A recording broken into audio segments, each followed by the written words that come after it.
Agora vamos falar sobre os tratamentos. Está na obra O Amor como Solução, Joana de Ângeles. Ao lado dos tratamentos acadêmicos, e aqui nós temos vários, nós podemos usar hipnoterapia, que é a técnica de hipnose, para se libertar do medo. Nós temos a terapia cognitiva, a psicanálise, que grande parte está em conflitos de Édipo, a base desses medos, a projeção do ser humano de se punir por ter desejos, digamos assim, édipos. O paciente necessita de estímulos espirituais. Agora, então, como ele precisa de estímulos espirituais, agora entra a terapia espiritual, que pode ser fornecido por qualquer religião. No entanto, nós vamos falar da específica espírita. Mas cada religião tem sua técnica, tem sua forma de fazer tratamentos espirituais. A fim de que desperte da letargia a que se permite, devendo modificar as paisagens mentais. Então, a terapia espiritual é importante. Ela não tira a medicação, não acrescenta a medicação, ela colabora com todo o tratamento científico e acadêmico, mas não invalida o tratamento acadêmico. Entenda bem isso, não invalida. Então, eu posso fazer um, posso fazer o outro. Existem casos, lógico, existem casos e casos que são mais simples de se resolver. E aí é possível. Também depende muito do paciente, de quanto tempo ele está com aquele padrão, né, mental de medo, e quais são as doenças geradas por isso. Porque se ele tiver um problema mental, já tem uma dificuldade enorme ali, né? Uma outra doença que vai coadunar com esse problema desse conflito dele. Outra técnica também acadêmica é a TVP, Terapia de Vidas Passadas. Primeira etapa do tratamento espiritual é o conhecimento. Então, a primeira etapa de uma pessoa, quando vai se tratar, ela precisa conhecer o sentimento, conhecer o Evangelho de Jesus. Você vai falar assim, mas Evangelho, quem não conhece? Milhões de pessoas. Por incrível que pareça. Mas muitos de nós só ouvimos casos do personagem de Jesus, mas não conhecemos o Evangelho profundamente. Eu acho que o Evangelho segundo o Espiritismo é um dos evangelhos que mais esclarece, principalmente, o núcleo moral da mensagem do Cristo. E nos enriquece bastante com complementos a Gênesis, falando sobre os milagres. Mas é preciso estudá-lo. Inclusive vamos encontrar ali uma grande receita para quem tem medo da morte. No Evangelho segundo o Espiritismo tem a receita, uma coisa que consola bastante, porque o medo da morte é quando o ego projeta na personalidade, ele fixa no corpo, na personalidade, no corpo físico, a sua existência, e ele não quer morrer para deixar de existir. Então, uma pessoa, para perder o medo da morte, eu tenho que mudar a maneira como o ego enxerga a sua existência, focando a atenção dele no centro do self. Ou seja, eu vou mudar agora a visão que ele tem da vida. A vida não é apenas uma constituição biológica. A existência de um corpo físico você ainda vive, mesmo sem corpo físico. Então eu estou focando agora a ideia de sobrevivência, estou entregando uma estrutura de sobrevivência para o meu ego, para a minha personalidade. Isso dá esperança, isso relaxa ele, o medo, quer dizer, agora eu já posso morrer. Fisicamente eu não vou desaparecer, não vou desintegrar, não vou deixar de sentir, de lembrar, de amar, de odiar, não, você vai continuar o medo. Então eu existo além do corpo, existe. Quando eu mudo esse foco de direcionamento, mandando para dentro do espírito, da individualidade, pronto, a pessoa já começa a reagir. Mas são crenças, né? A da doutrina espírita. E nessa primeira etapa, que é a etapa do conhecimento, tenta responder essas questões que foi colocado aqui. Como estamos? Como você está? Você pode melhorar? Como? Você está bem? Não estou bem, mas você pode melhorar? Como? Com este conhecimento. Você vai aplicar o conhecimento. Vocês estão entendendo, né? Vocês têm que ter o conhecimento para aplicar essa regra aí, essa resposta. Segunda etapa é a reflexão. Isso aí já foi falado na Reforma Íntima 500 vezes. O conhecimento sem reflexão é morto, porque enriquece apenas o que desaparece com a morte. O cérebro, o corpo físico. Joana de Ângeles que diz isso. Então não adianta você ficar lendo, memorizando, se você não reflete. E vocês acham assim, mas Guto, é impossível ler sem refletir? Não é o que mais a gente faz. A cada 100 leituras refletimos uma. A cada 100 palestras ouvimos uma. É incrível, mas é, porque nós entramos no automatismo. Nós vivemos na época da informação. Há milhares de informações por tudo quanto é lugar. A gente não reflete a maioria delas.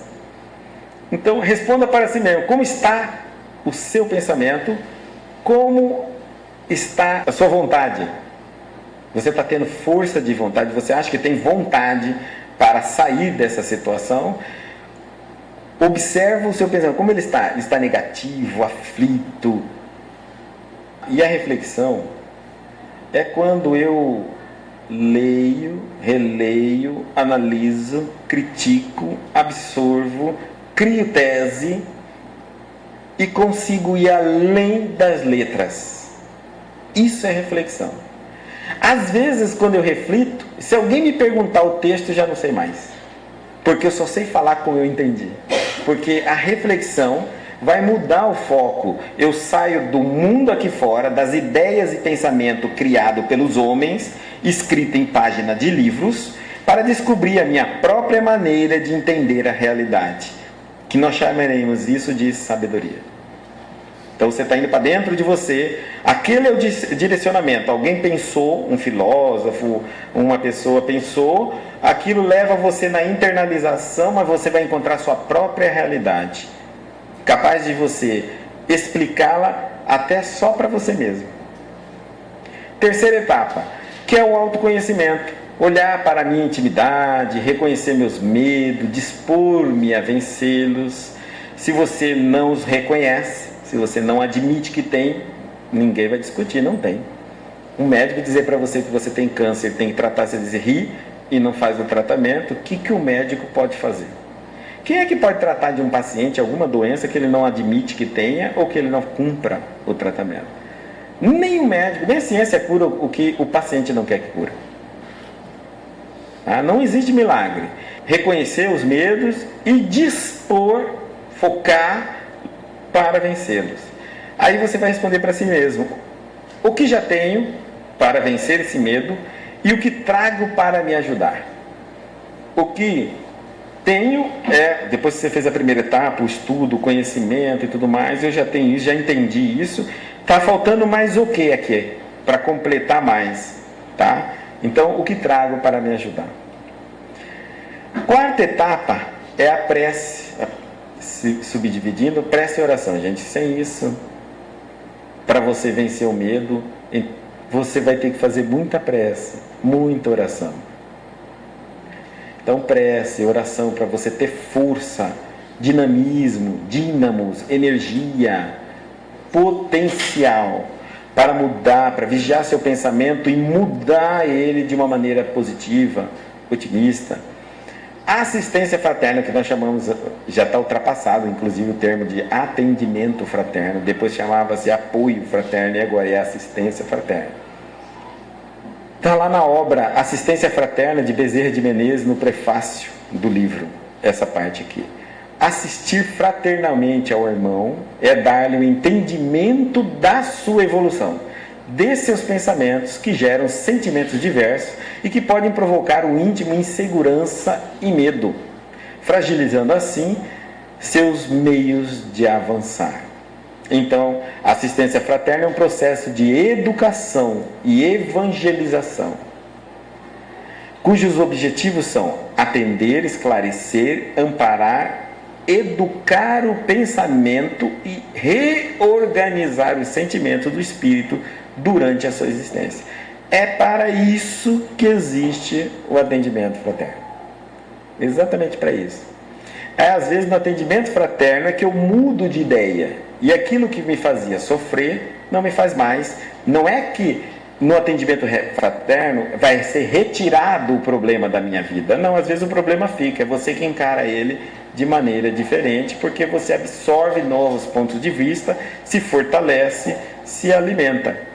É ali também que eu vou, no atendimento fraterno, que às vezes eu vou querendo alguma coisa e depois eu percebo que aquilo que eu queria não tem a menor necessidade, e aí então eu percebo que eu posso ser perfeitamente feliz, equilibrado, saudável psicologicamente, sem aquilo que eu tanto achava que eu queria.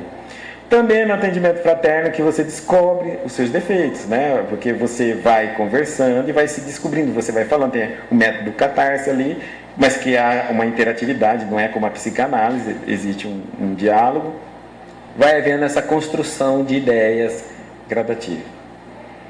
E a fluidoterapia, passe e água fluidificada. E finalmente, a quarta etapa também nós temos a desobsessão. Acho que está todo mundo falando, mas está faltando aí, gente.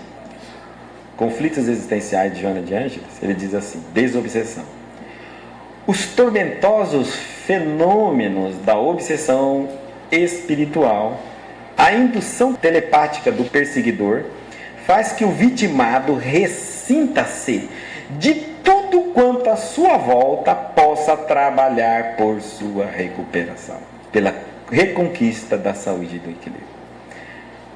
Item número 1, eu não conheço obsediado que aceita tratamento de desobsessão. Aliás, se aceitar, não está obsediado. Pode ter certeza. Não está obsediado. Eu não conheço louco que admite ser louco. Se alguém falar para você, você é louco, o que acontece? Você ri. Mas se você fosse louco, você ia ficar muito bravo. Todo doente, no caso espiritual, que é a desobsessão, você pode falar tudo, menos que ela está obsediada.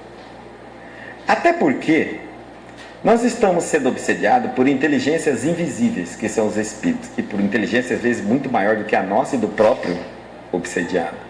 Ora, qual é a ideia de um obsessor fazer com que a pessoa aceite o tratamento e se livrar dele?